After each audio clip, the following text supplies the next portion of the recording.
So in this video we are going to talk about some of the main terminologies which we will be using very often in this course. First of all, we will discuss what is component.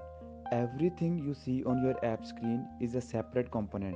Whether it's a header, whether it's a text field, or whether it's a button, everything you see on your app screen is a separate component. Now let's consider this screen. Here we have two text fields and two buttons. These are text field components and button components.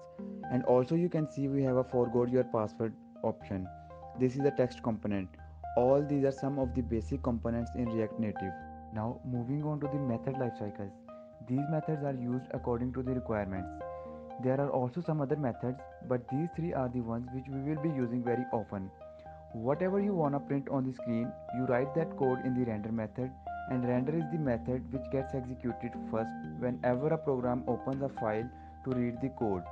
And after the render method, we have a component will receive props. This method is used when we deal with the backend RESTful APIs to get the data or API response.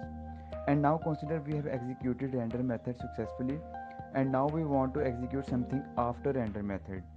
We write that code in component mount, and this is the method which gets executed right after the render method. And now consider this screen. Here we can see we have two text fields and two buttons, and as we are viewing this in the app screen, in the main screen, this code has been written in the render method. Another important terminology is state.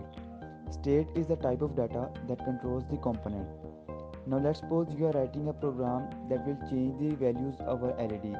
First it will turn it on and then off, and we declare those values in the state that are gonna change over time. First, whenever LED is on, its value will be on, and then it will be off, its value will be changed to off, and then again to on, then again to off. And as the value is changing over the time, so we will declare those values in the state, and state will be declared in the constructor. And guys, if you are understanding all these concepts, don't worry, because we will be using them practically in the upcoming videos. Now, let's suppose you have designed your React Native app, and this is the time to connect the backend with the React Native app. That's where Redux comes in. Redux is the JavaScript library which is used to handle the backend of the React Native app. Firebase is the database which we will be using in this series. And Firebase is a cloud hosted real time database, and also this is a NoSQL database. And the most important terminology in React Native is packages. Packages are built-in functionalities to add the features in our app. Now let's consider you wanna check internet connectivity of the device. What will you do? You simply install the package, and that package will check the internet connectivity of your device. Now here is the task for this lecture. Read all the React methods lifecycle, and also read about Firebase and what we can do with Firebase. You will get the link in the description below for the solution of this task.